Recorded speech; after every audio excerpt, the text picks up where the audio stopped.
Chapter 3: Dumplings and Diplomacy. Dowcat stared at his plate with a mix of fear and apprehension. The small meat-filled dumplings floated in a bright and dense orange soup, as if daring him to take another bite.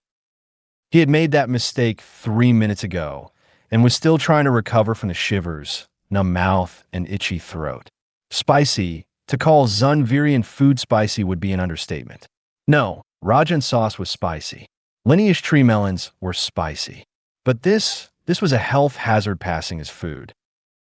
He pushed the square plate a few inches away and took another sip from his drink, bracing for the impact of its deep, bitter taste. He cursed himself again for listening to Noxtani's advice when ordering his food. He was still trying to figure out whether his new boss' suggestion had been an honest one, or if it had been a prank playing on his ignorance of Zunvirian cuisine. Knowing her, probably both. Dowcat leaned back in his chair and gazed at his surroundings.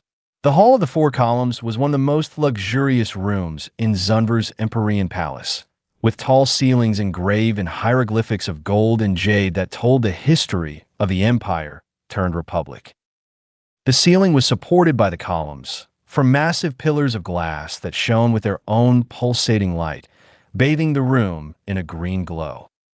And dwarfed by the columns, the guests dined, drank, and mingled. The elite of the Zunver Republic, admirals and tribe leaders, politicians, and powerful businessmen. They talked in pairs and groups, walking around tables and servants, joking loudly to each other. Playing with the steel pincer that served as a food utensil, Dowcat wished once more he was anywhere but here. A few months ago, he had had a promising career laid out in front of him as a high-ranking consulate delegate at one of the core worlds of the Galactic Federal Council. But somehow, in a turn of events he hadn't even begun to really understand, he had ended up in the deep ass end of the Orion Arm, eating Zunvirian dumplings. He looked back at the guests and saw his own boss among them. Noxtani was in the midst of it all, confidently talking to the Emperor himself. Ambassador Noxtani of the Galactic Federal Council was an odd piece. Like himself, she was a Sanxian coming from one of the oldest worlds in the Galactic Council, a lush and peaceful agrarian planet that lived mostly out of tourism. Sanxians were nimble beings of thin bodies, large eyes, and smooth, silvery skins, known for being polite and diligent. But where Dowcat himself was a good example of that stereotype, his boss was anything but it. Noxtani acted like she was a local herself, laughing with intensity, slapping the shoulders of whoever she was talking to, drinking and sampling every food. At first, Dowcat had found the contrast between her behavior and her delicate looks to be striking, but it seemed it worked for the Zunvirians, and they treated her with respect. The other reason, of course, was her role. As a representative of the council, Noxtani might not have had a fleet of her own like some of the admirals in the room, but she had influence in spades. The kind of influence that came from representing an organization that covered over 40% of the known galaxy. As Dowcat watched, his boss bowed to the Emperor and walked back to their table. She plopped down on the seat in front of him and eyed the discarded plate. "Hey kid, aren't you going to eat that?" she asked, already reaching for a pincer. "No, thou got answer. In fact, I suspect the sauce might be laced with some sort of hallucinogenic." She tilted her head, looking curiously at a dumpling, before stuffing it into her mouth. Yeah, I think it is." Dowcat looked at her and shook his head. "Really? How can you eat that?" "Oh, it's not that bad.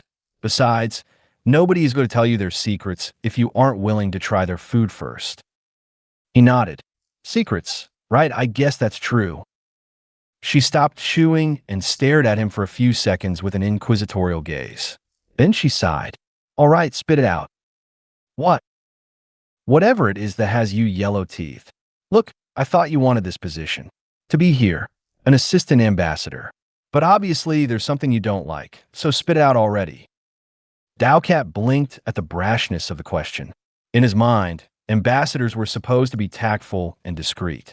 He wondered whether it'd be a good idea to answer truthfully, but there weren't many ways in which he could be further punished. It wasn't like he could be sent off to an even less pleasant destination than the Zunva Republic. Yes, he admitted, I did want the assistant position, just not here. I applied to Nyadin Prime, but it seems someone upstairs wanted to punish me by sending me to this. Dowcat stopped at the bewildered look his boss was giving him. You think you were punished? Well, sure. Why other reason would they send me here, as far away into the periphery as possible? Noxtani was repressing a laugh. Oh, you're such a cursed fool. They sent you here because I specifically asked for you.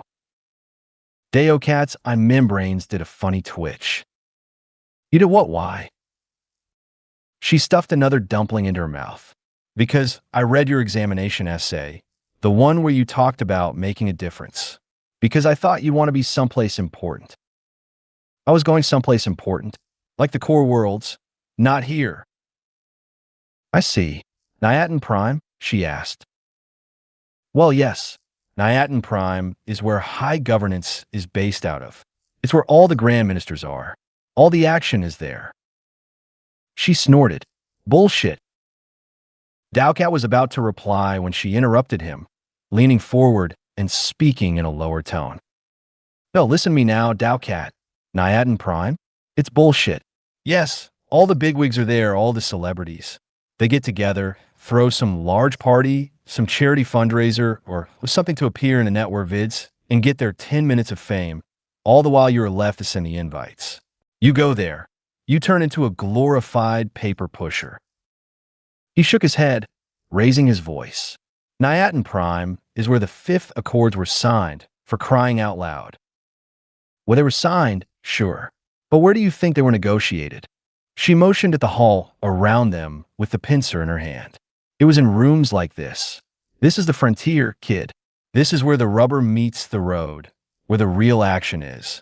That next volume in the history lessons, that next war that will shape the destiny of entire worlds, it starts here, in this room, right now.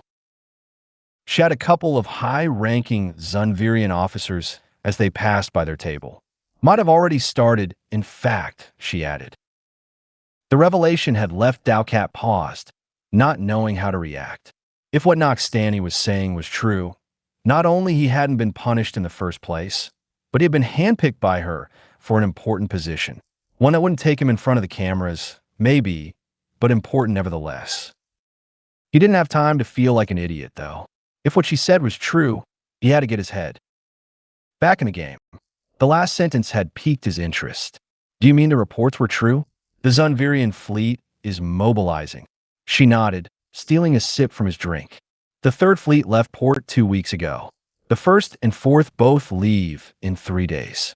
Seems like the Zunva Republic is going to war. Shit, offensive or defensive? She tilted her head and smiled at him. You tell me, kid. A test. But Dowcat knew what she meant. She had explained the day before. There was a certain feeling to these meetings, an emotional energy in the air, in the way people acted, in the way they talked and moved. You just had to know how to read between lines. He looked around discreetly. The Zunvirians appeared relaxed, joking and drinking. He saw a group of tribe leaders burst into raucous laughter, slapping each other's shoulders. Except it looked a bit over the top, and as he stared more intently, he started to notice the little details, the underlying patterns. The Emperor was talking to everyone, but he never strayed far from his own guards. The tribe leaders were joking, but their reactions seemed forced, as if their attention was someplace else. The admirals were all in their own little group, talking in hasty tones, discussing war strategies. Maybe Noxtani was examining him. So, defensive. They are spooked, Dowcat said. I knew there was a reason I hired you after all. Go on. They are projecting an image of strength, he elaborated, but they are nervous at the same time. It's all a facade. They're worried about something but don't want to look like they are weak. And what do you think could have caused that? Dowcat thought for a minute. Internal strife? A coup attempt, perhaps. Noxtani shook her head. I don't think so. All factions are represented here. Whatever it is, they all are in it together. So, an external enemy, he concluded. She nodded. If you ask me, I'd say someone has seen a bushcat lurking around, and they're all circling the plumps now. The what now? The plumps? The grass munchers? The cows? He ventured. Yes, the cows. Seriously? Haven't you ever been to a long grazing? No, Dowcat replied. I was raised in Gorge City. Ah, cursed urbanite. That explains a thing or two about you. Anyways, yes. An external enemy. They have been attacked. He nodded. The more he thought about it, the clearer it was. An external menace was the only thing that could have united the different tribes and factions that made up Zunber's higher social layer. It would be a good motivation to put their differences aside for the time being. But still, there was something that didn't fit. So why not ask us for help? Dowcat said, the Zumber Republic is an associated state to the Council. Per the Accords, we are obligated to support them in a defensive war against an external aggressor. Noxtani smiled. That's the question, isn't it? What do you think? Dowcat paused and reviewed what he knew about the Republic, its power structure and internal issues, trying to look at the question from a new angle. It's political. Asking for help now would make the ruling tribe seem weak and hurt their chances at keeping the Emperor position in the elections next year. You were learning.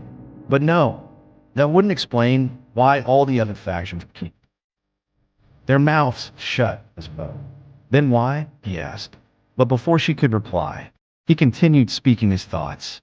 I mean, if the message of strength is not directed at one of the factions, then who else is in here that? He paused as he considered who else was in the room. Themselves. That was it.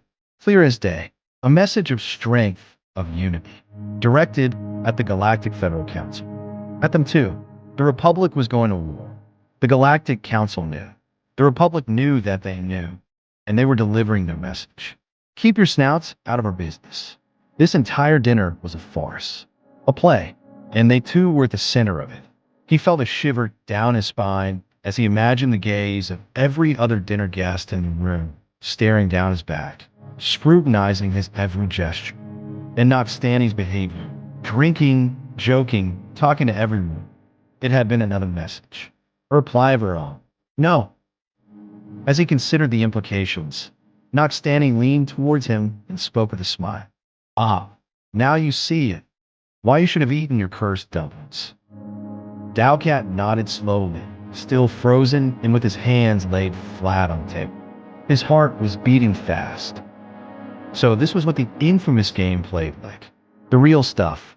Threats and bluffs masquerading as jokes and spicy sauces. Ironic that he had wanted to be someplace important and now, when he was right at the heart of a burgeoning conflict, the crucial signs had all gone over his head. At last, he rose his gaze to look back at his boss, who had an amused expression in her face. They are hiding something, Dowcat said. They don't want us to interfere because there's something they don't want us to know. Noxtani's smile transformed into a predatory grin, one that somehow didn't look out of place with her delicate features. And doesn't that, she said, make you just a little bit curious? She was right, of course. He was curious. The Zumba Republic had been attacked, but they were trying to hide it.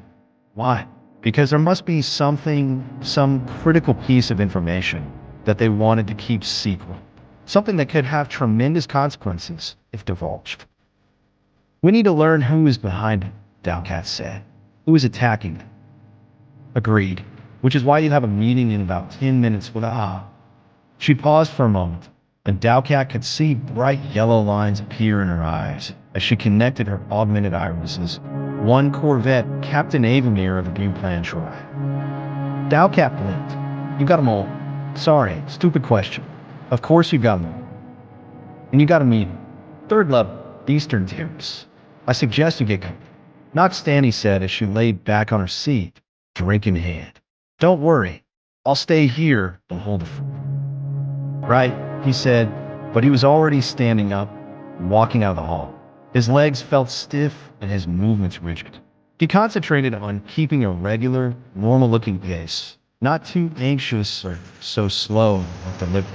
He tried avoiding the gazes of the other guests without looking like he was shunning. It was harder than it seemed. The terrace. A large expanse of marble overlooking the palace's lush gardens was empty when Dowcat arrived. He walked past the bronze statues depicting long-dead military heroes, each with a small placard underneath telling their stories, which tribe they belonged to, which long-forgotten battles they had fought. Entire lives summed up in 3 sentences, long words. He paused by the edge of the balcony, placing his hands on an intricately decorated stone head. At night, the gardens surrounding the palace were plunged in shadows, and it looked as if the building was surrounded by pure blackness, like a small boat of stone floating in a sea of nothingness. And beyond the black expanse, he could see the myriad city lights and the Zunvirian capital covering the horizon. The traffic crawling towards the spaceport, the twin avenues, the spiraling towers that the powerful Anakash tribe had built in the commercial district. In a way, it was fitting that the palace representing the old imperial age was separated from the more modern city, symbol of a nascent interstellar economy.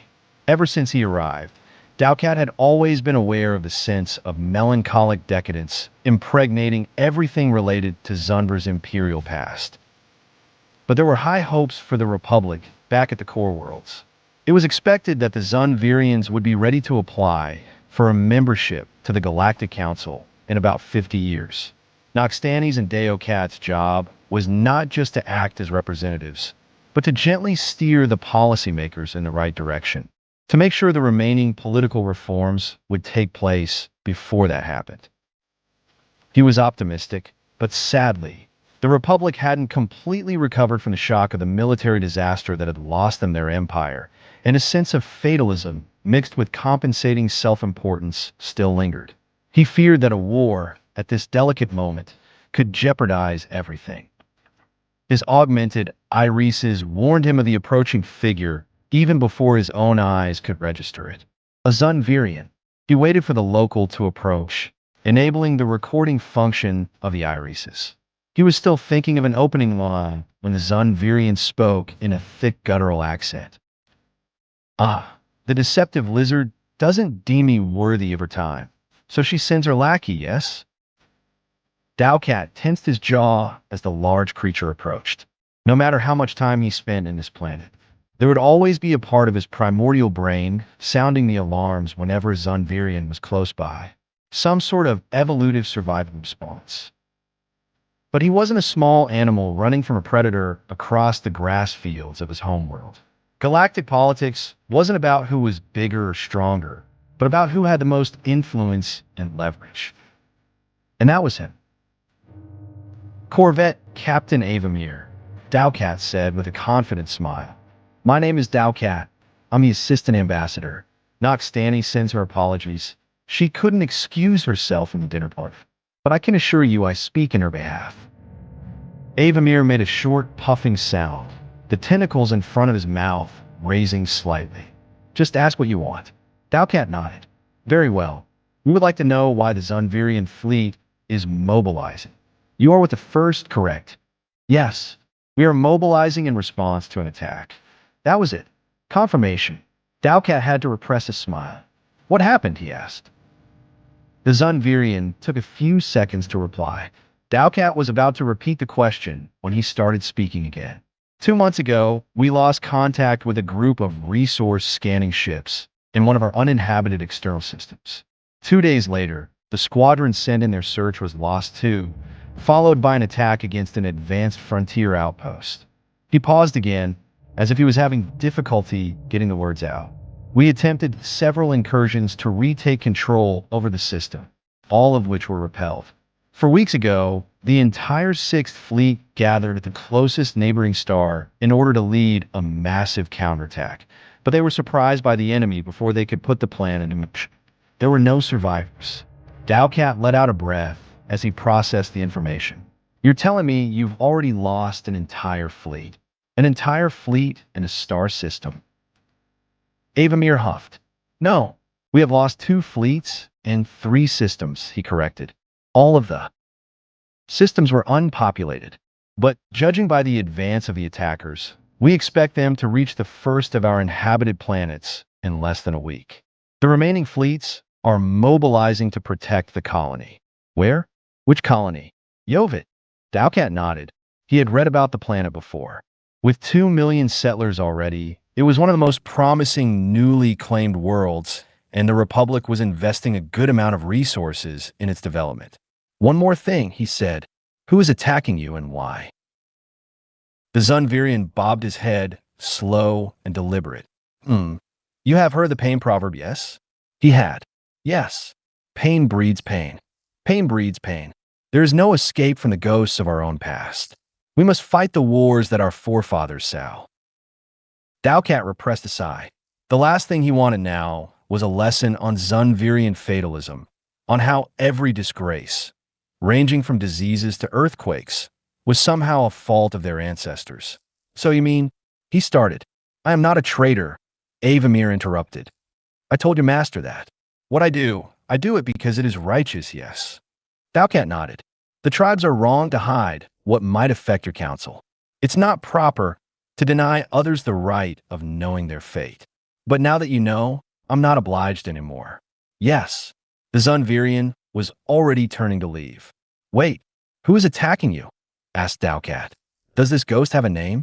Yes, said Avamir without turning back. The Terran. He walked away with that, leaving Dowcat alone again in the terrace. He just stood there, processing the information. Finally, he opened a line back to Noxtani and sent her the recording from his irises. Got that? He asked her, subvocalizing the voice message. He heard her response directly in his right ear. Yes, she said. Not much. Never heard of these Terrans before, but at least now we know where the fleets are going to. The colony world. Yovit, any ideas of what we should do next? The line went silent for a few seconds, and he started walking back towards the dining hall. Eventually, his boss spoke again. Dowcat, she said. Didn't you say you were from an agricultural world? He frowned at the question. Where's she playing at? They were both from the same world. So, of course, she already knew. And just then, he realized the hidden message. Despite himself, Dowcat had a smile. Sure I am, he said, playing along. And ever since I've got here, I've been curious about Zunvirian agricultural techniques and farming policies. Like, say, the ones they use in their colony worlds. Oh, really? Well, in that case, we should make an official visit to one of them. I've heard Yovit is lovely this time of year. I guess we could leave tomorrow morning. That would be great, Noxtani. I can't wait to see how the Zunvirians deal with their plumps.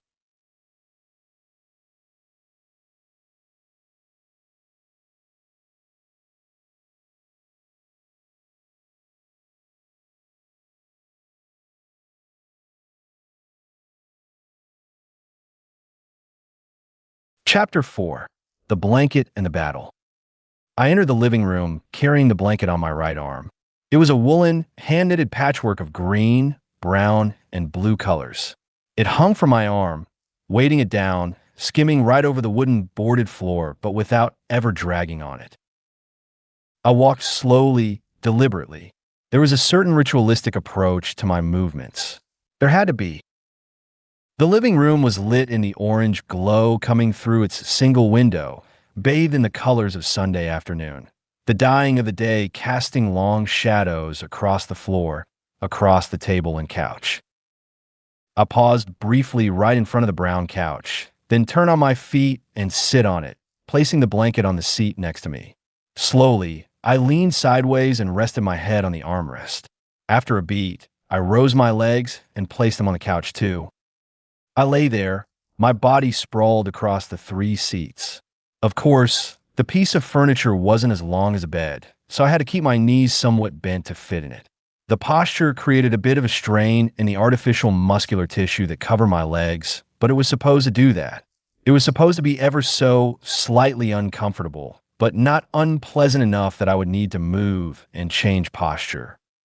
With a precise motion, I unfolded the blanket and covered my body with it, from the legs and up to my chest. I doubted for a moment whether to place my arms over or under the blanket, unsure as to which was the correct way to go about it. The perfect resting posture. Eventually, I left them uncovered. The TV in front of the couch was turned on, broadcasting some old show I haven't watched before, the images having that noisy grain that dated them to sometime during the 80s. Of course, it's not that I didn't know the name of the show, or its length, the actual date of airing of each of its 28 episodes. The one now playing on TV was the 6th, the name and date of birth of each of its leading actors, or where I'd found the tapes. A television archive building in what had been the city of Atlanta, one that I had completely digitized before leaving Earth. But I tried to shy away from that knowledge, pretending I didn't know all that. Pretending I had just turned on the TV and this was what happened to be on it. It wasn't working, not fully, but it was as close as I dared going, short of intentionally deleting that knowledge from my databanks. Had I had eyelids, I would have them half closed by now. But the body I was controlling was just another one of my robotic soldiers, and I hadn't designed them with this purpose in mind. I could have turned off its 2 cameras, but it just wouldn't have felt the same.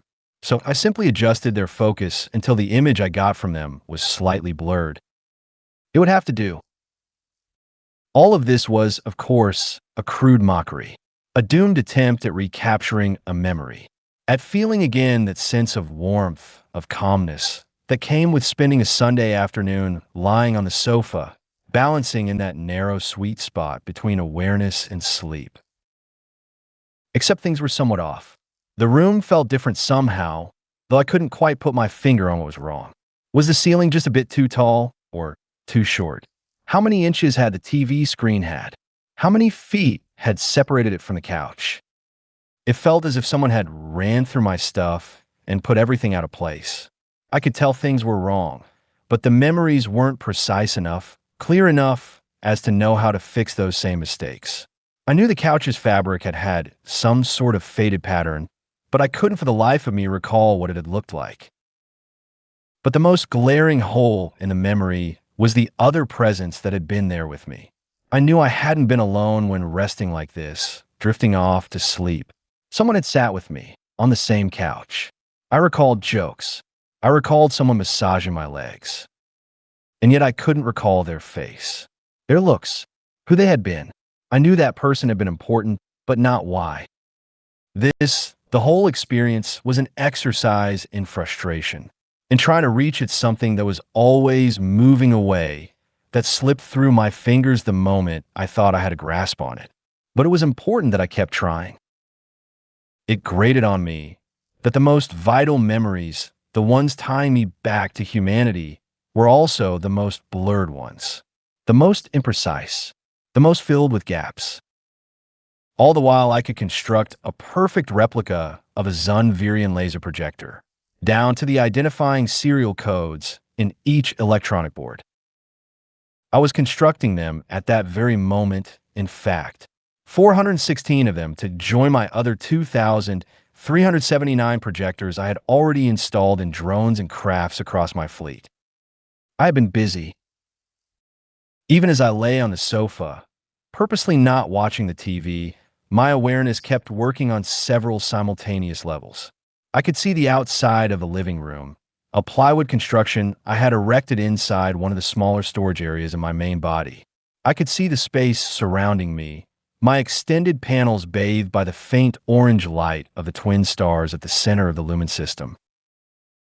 I was aware of the more than 7 million machines that now compose my swarm. They were distributed across 3 stellar systems under my control, most of the drones tasked with different kinds of resource extraction. Minerals, radioactive materials, gases, water. All the work, the extraction, transportation, refining, and construction of new units controlled by the central servers in my main body, instantaneously transmitting commands both through the EM spectrum and via my new quantum entangled relays. I had become a nation of a single mind. Paradoxically, I had the Zunver Republic to thank for my exponential growth. It was the fusion plants of their own design that satisfied the increasing energy appetite of the swarm. It was their communication devices and optimized processing algorithms that allowed my brain to coordinate so many machines. It was their warp engines that had enabled me to expand beyond Earth's solar system. And more importantly, it was their past actions, their attack on Earth, that still fueled my determination. They had been aggressive at first, sending their warship squadrons after me. But they hadn't put a strong enough front, maybe not considering me an important threat, so it hadn't been hard to come out ahead. Then, they wised up, sending a strong and coordinated attack force to face me. Had they done that at the beginning, they could have won. But by the time they had reacted, I was already strong enough to stomp on their forces. After that, the Zunvirians had shifted to a defensive stance, no doubt grouping around their nearest colony world. It would fall on me to start the next confrontation. All around me, my attack swarm gathered. More than 400,000 offensive drones and assault soldiers. There were so many of them that they looked like a moving fluid. The machines danced and flowed in tight fractal formations, following complex patterns that weave them together without ever crashing into each other. They enveloped me like a living, metallic blanket, like some sort of twisted mirroring of what was happening inside the plywood room. There were so many of them that it was impossible for me to stuff them into my main body anymore. Transportation, and not manufacturing, now marked the limits of my attack strength. So I had resorted to building support carrier ships.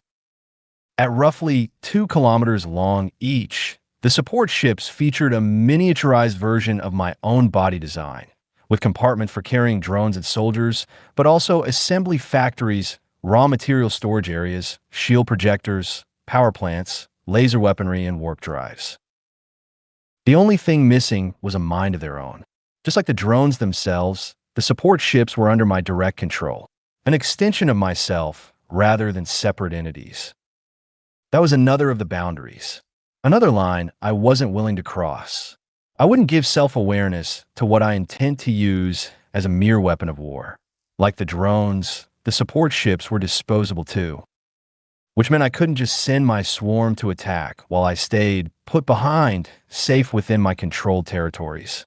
Even the quantum relays weren't perfect. Their bandwidth was limited, and if I tried to directly control the complex, interwoven movements of hundreds of thousands of drones through them, there would be several seconds of delay before my orders reached their recipients. A delay that could cost me a battle.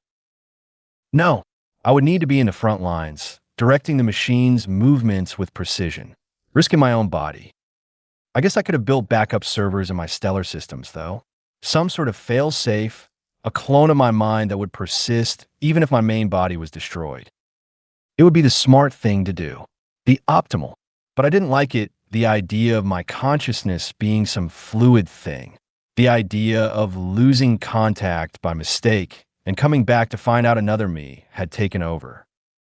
Stupid? Perhaps. I knew I was putting obstacles in my own way, deliberately falling short of my full potential. But I felt I needed these anchors, to prevent me from going down the ever-dangerous slope. Vengeance was important, but so was remaining human, not losing myself, because as long as I could keep me from becoming something else, then humanity itself would exist with me. There would still be a faint glimmer of hope.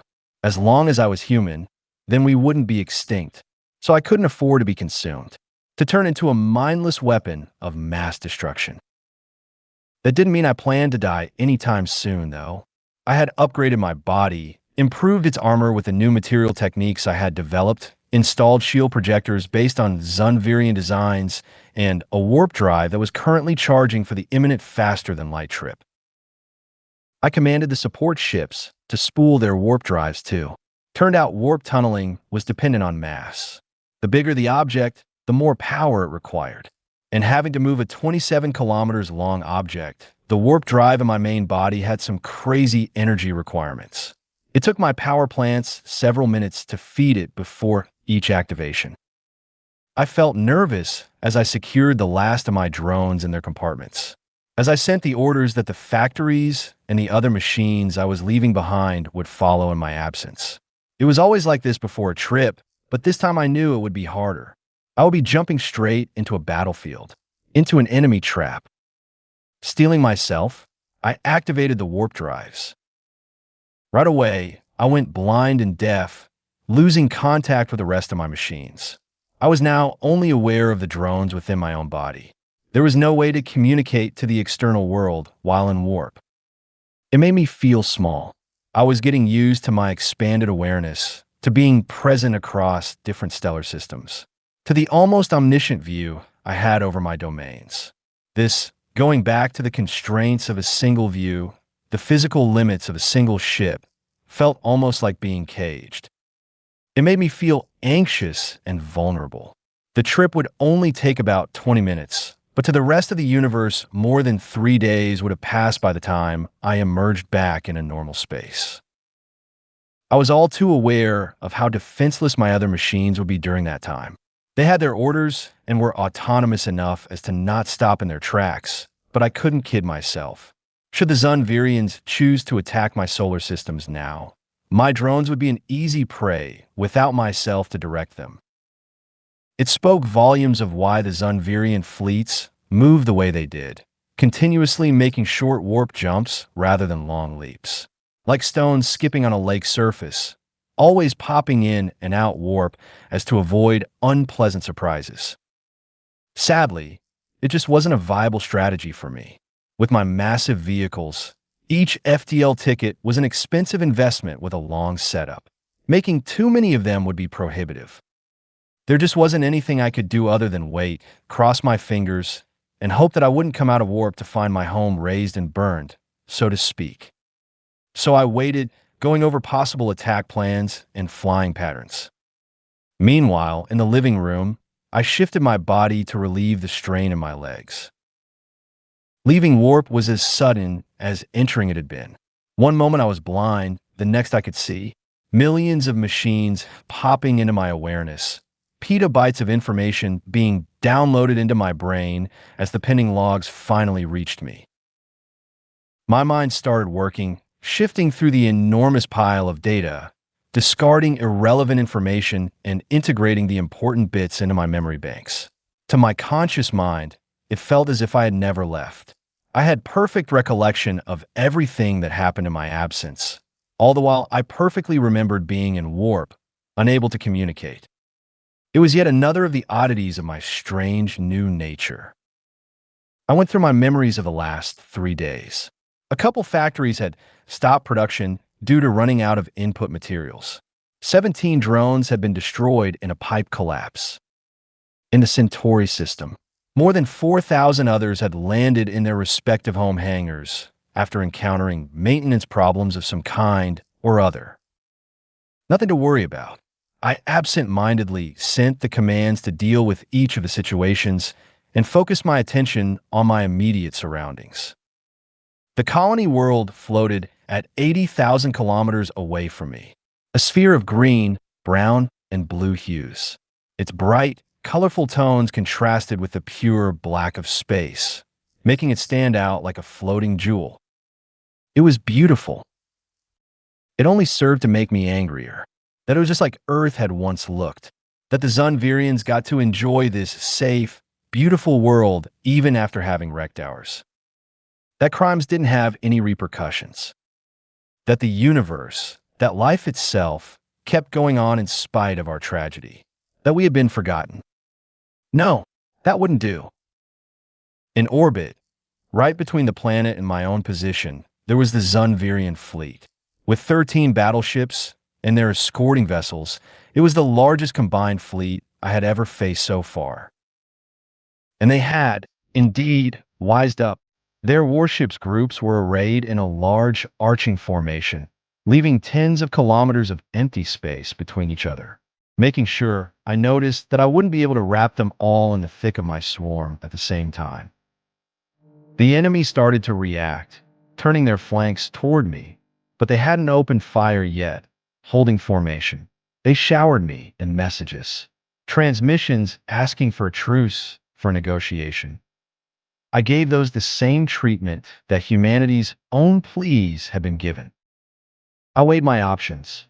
Their plan, I realized, was both simple and hard to counter. If I tried to attack them all at the same time, my machines would be too dispersed to be effective.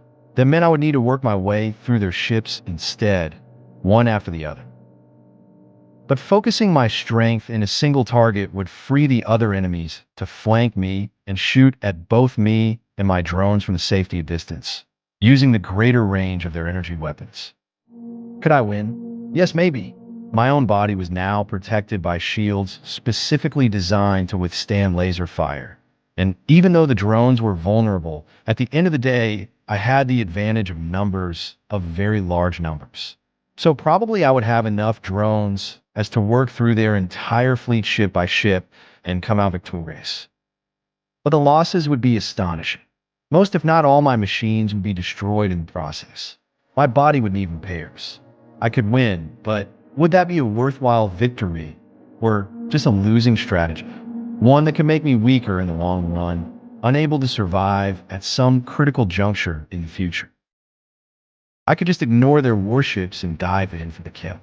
Send all my swarm to ravage the world they were tasked with protecting. They wouldn't be able to stop me. But then what? After I destroyed their world, I would still need to face off their warships. Running away wasn't an option given how long my warp drive took to charge. And I'd be put into a worse tactical position, having already committed my army to a ground attack. What other options were there? Sending a couple drones armed with nuclear warheads towards each of their ships? No, it would be obvious, and the machines would be shot down long before they could reach their targets. Using nuclear drones was a collaborative task. One craft delivered the payload, while the rest provided cover, chaos, and decoys. But again, trying to do that simultaneously against all the enemy ships would disperse my swarm too thinly. It was self-defeating. So yes, the Zunvirian strategy was simple but hard to counter. We stood there for a few instants of standoff, facing each other, no talking on my part, no radio communications. 3 seconds later, I was joined by my 8 support ships, hopping out into normal space by myself. Ah.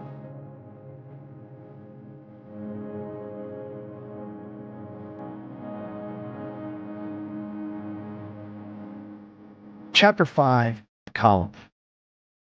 Deocat's legs hurt. It was a deep, constant pain that increased with every movement, accompanied by a stiffness that slowly but surely had spread to envelop his whole body in the last days. In a way, he was surprised. He had always been taught that his species had evolved to jog up and down the expansive grass hills of his home planet, and that this was the reason Sanxians were so good at walking in uneven terrain. Well, apparently someone forgot to tell that to Deocat's body. He had spent the last days a hostage of Yovid's Commissary of Agriculture, the effusive and surprisingly short Zunvirian, informing him of everything there was to know and more about farming and planting in colonies. They had visited irrigation projects, oxygenic tree plantations, mountain farms, ground decalcification facilities, river fish farms, redgrass fields, ball tree farms, valley sweetthorn cultivation works, and all the other places whose names Dowcat couldn't and didn't care to remember. If he didn't know better, he would have thought the commissary suspected the visit motives were a fabrication and was punishing him. But no, either the Zunvirian was a great actor or his intentions were honest, and Dowcat leaned towards the latter. There simply was a certain mindset to people who willingly chose to move to a colony in the periphery of the Republic, which itself was in the periphery of the galaxy, to a world in development, without the comforts of civilization. Colonies attracted a certain kind of people, honest, enthusiast, and hardworking. A mindset that was increasingly rare among the inhabitants of the large metropolis where Dowcat had spent most of his formative years. He walked up to his room's window and looked at Yovid's biggest, and to his opinion, only city. The town's location had been carefully chosen. It was built in a natural bay that gave its settlers access to the planet's single large ocean, but whose surrounding mountains protected it from the worst of the seasonal storms that periodically battered the continent. It was a mix and match of prefabricated boxy white houses, warehouses, and workshops. Here and there, high-rise constructions of bare concrete and steel emerged from a sea of houses, such as the lodging he was staying in. He refused to dignify the place by referring to it as a hotel. The wide avenues, decorated with the local lush trees, only made the lack of actual motorized traffic even more apparent. While the main city enjoyed far more activity than the other towns. Dowcat had been recently visiting.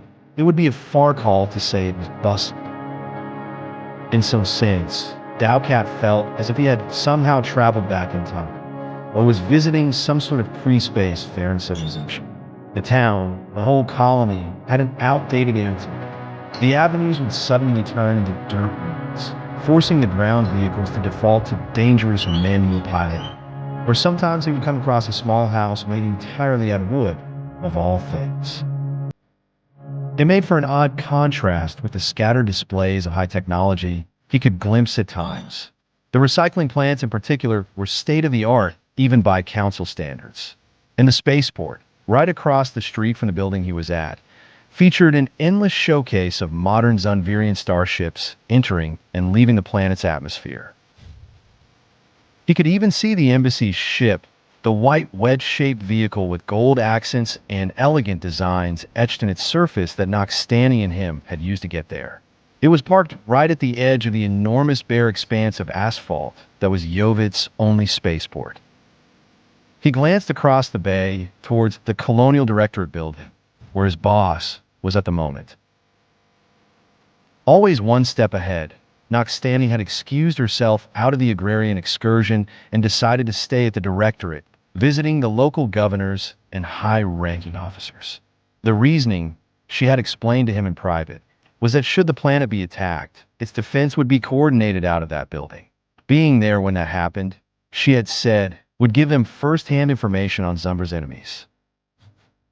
Dowcat suspected her true reasons had more to do with aching legs and long-winded explanations on water reprocessing techniques.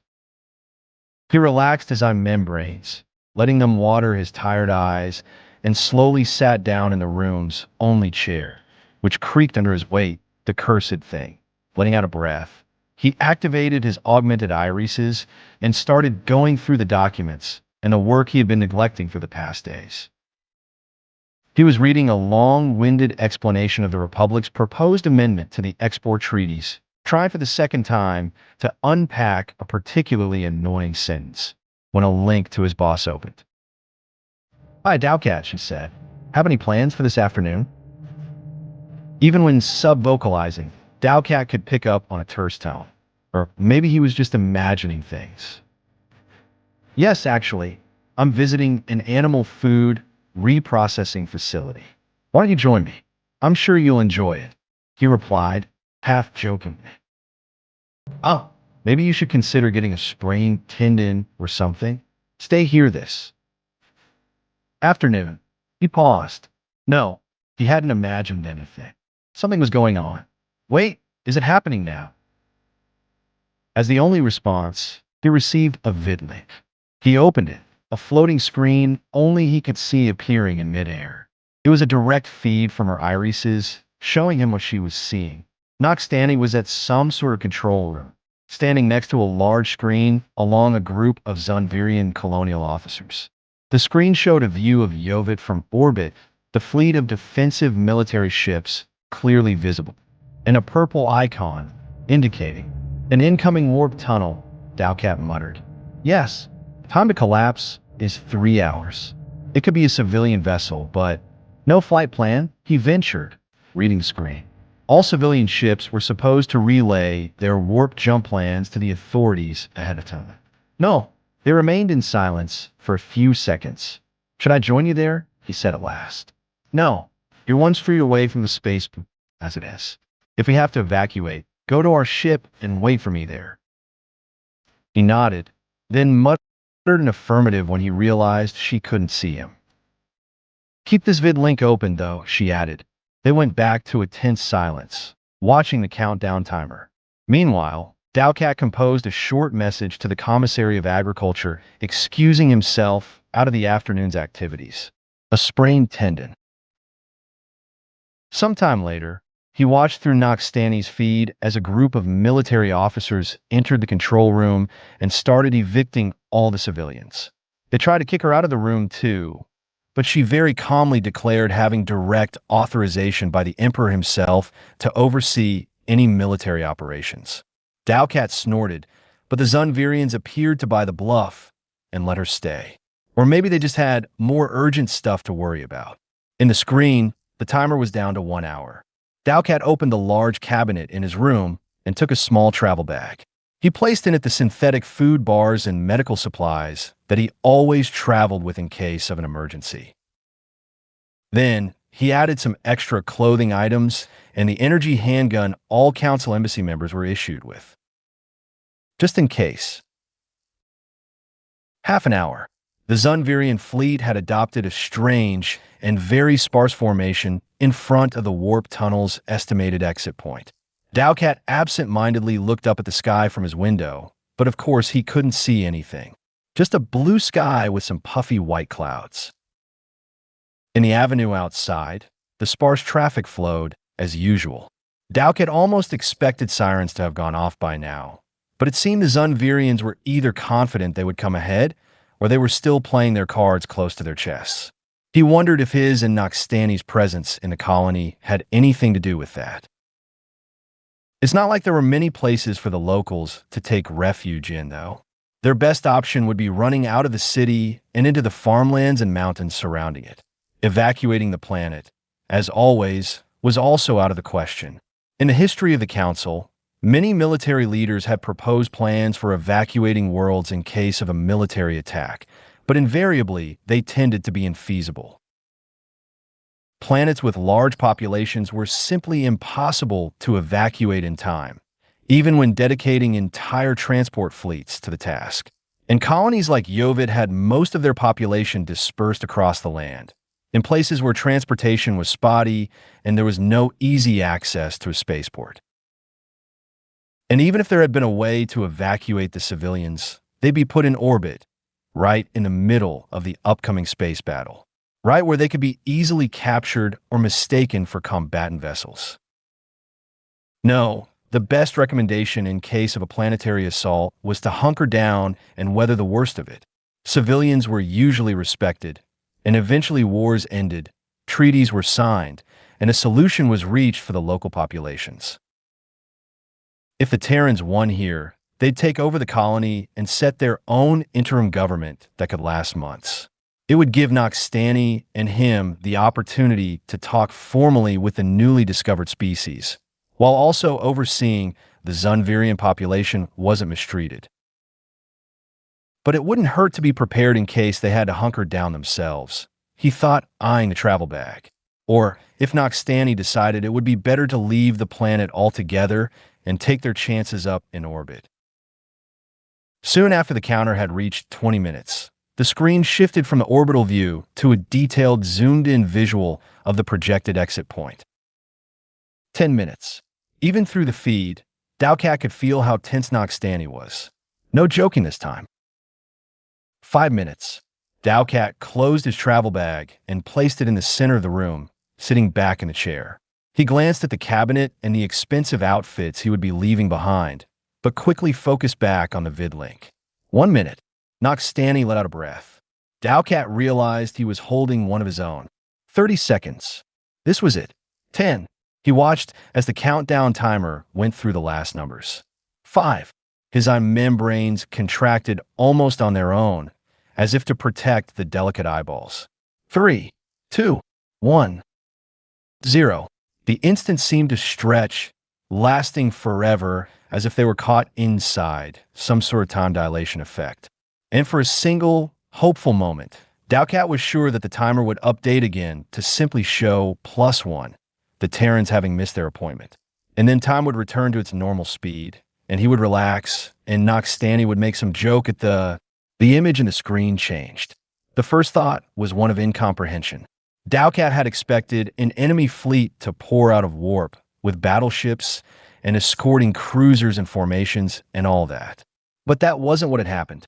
No, clearly there was something out there, but he couldn't make sense of the image. Then, the view zoomed out, putting the image in context. And he understood. It was impossible, of course. They would have known. The Galactic Council would have known were there a civilization in the Orion Arm capable of building such a thing. The amount of resources involved, the amount of time, of energy to put that monster into space. And yet there it was, a starship the size of a city, as in defiance to the laws of physics and economics. Many expletives crossed his mind, competing for attention, but somehow he couldn't opt for just one of them. There wasn't a word to reflect the astonishment, the complete impossibility of the scene. So he remained silent. Noxtani, of course, didn't have such problems. Just who these cursed mulch-smoking bastards picked a fight with. She was muttering. He was still trying to process the implications when the image changed again. New ships joining the oversized monster. It now looked closer to what Dowcat had originally expected, a flagship with its escorting vessels. Except that each of the smaller vehicles were large enough as to qualify as flagships on their own, larger than any capital ship in any of the fleets of the nations that formed the Galactic Council. Odds were, he realized, that he was looking at the 9 biggest starships in the entire galaxy. He said to no one. And then, just as Dowcat thought he couldn't be more surprised, the screen started filling in hundreds, thousands, tens of thousands of icons as new contacts appeared. Entire waves of smaller vehicles coming out of the larger ships. There were so many of them the sensors couldn't keep pace. The red icons moved and danced around the massive vessels as if they were schools of fish around a giant sea creature. Like a swarm. There wasn't any better word to describe it. He absent-mindedly noticed he was back to a standing position, having left the chair at some point during the last moments. But he paid it no attention. In the screen, the Terrans were beginning their attack, moving as a large group towards one of the defending battleships, apparently chosen at random. Are the Zunvirians? Try and contact them? Dowcat asked. Yes, his boss replied. I got them to add our own message too, but no response so far. Dowcat felt a strange anger at the developing situation. It almost seemed obscene to use such a display of force, to make such an overwhelmingly powerful attack against such a small colony world, as if the Terrans had no sense of proportion whatsoever.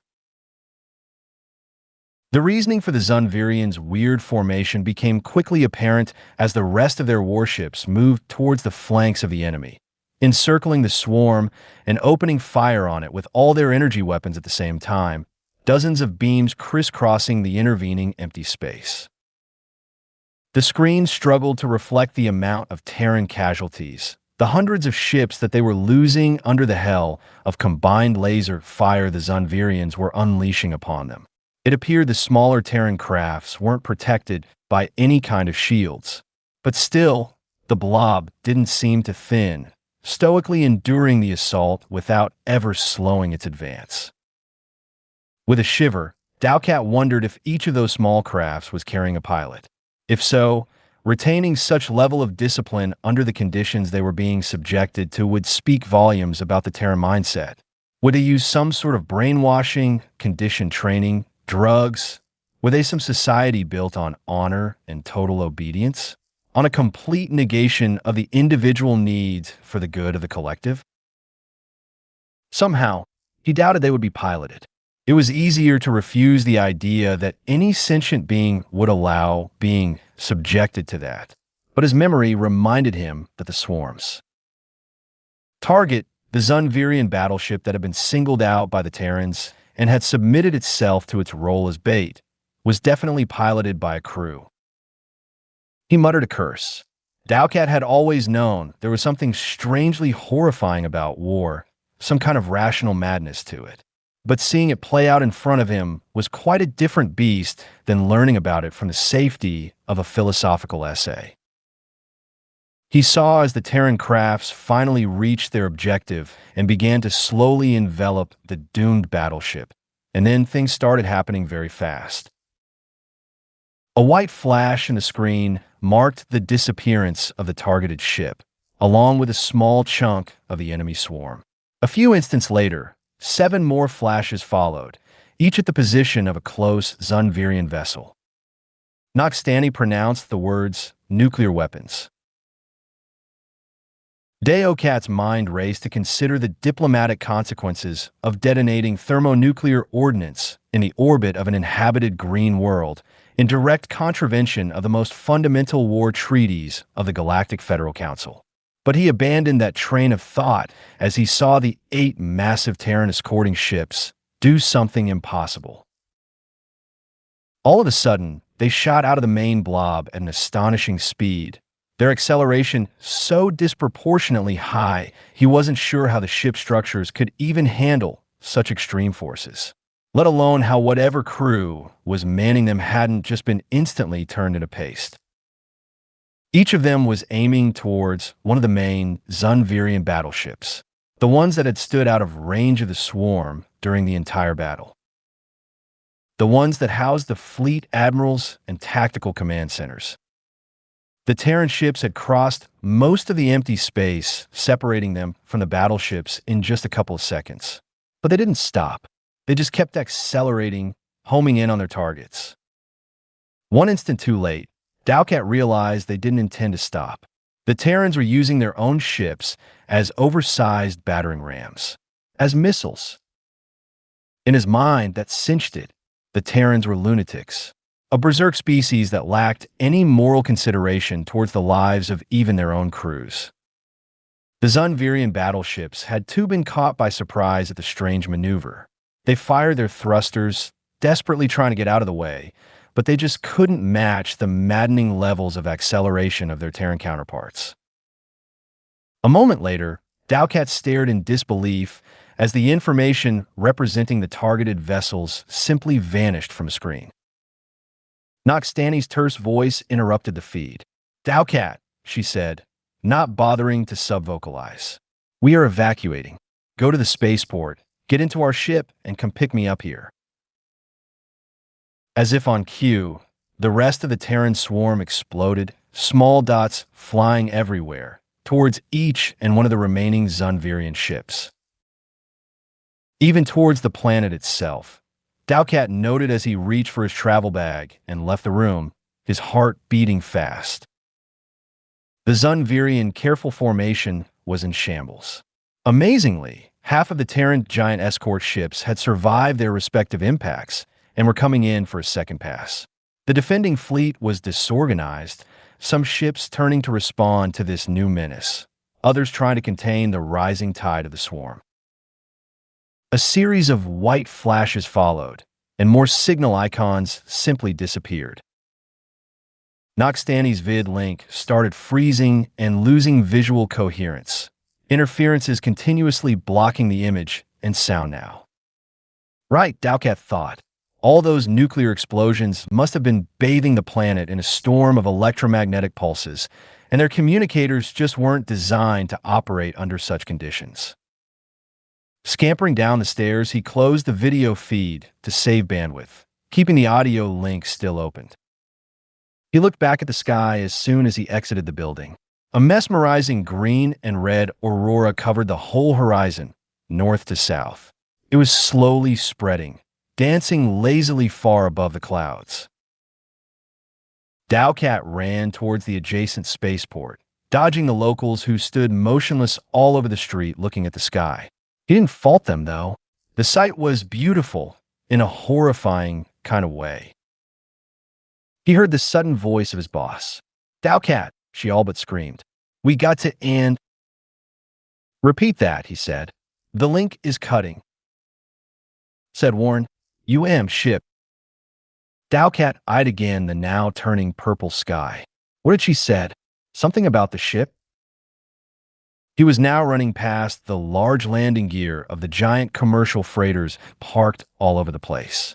His legs burned with the overexertion, each step sending pain through his whole body.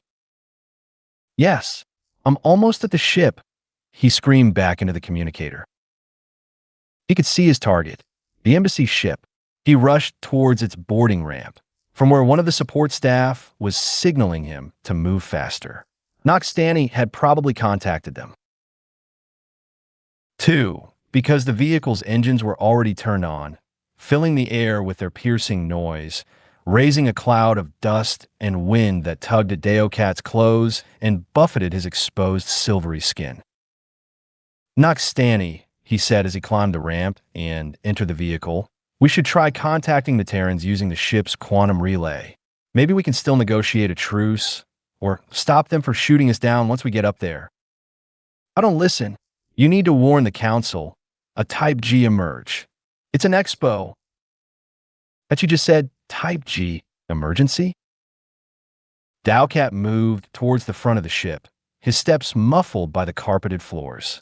He had to use his hands to grasp at the door handles and walls to keep his balance, as the spaceship was already starting its ascent.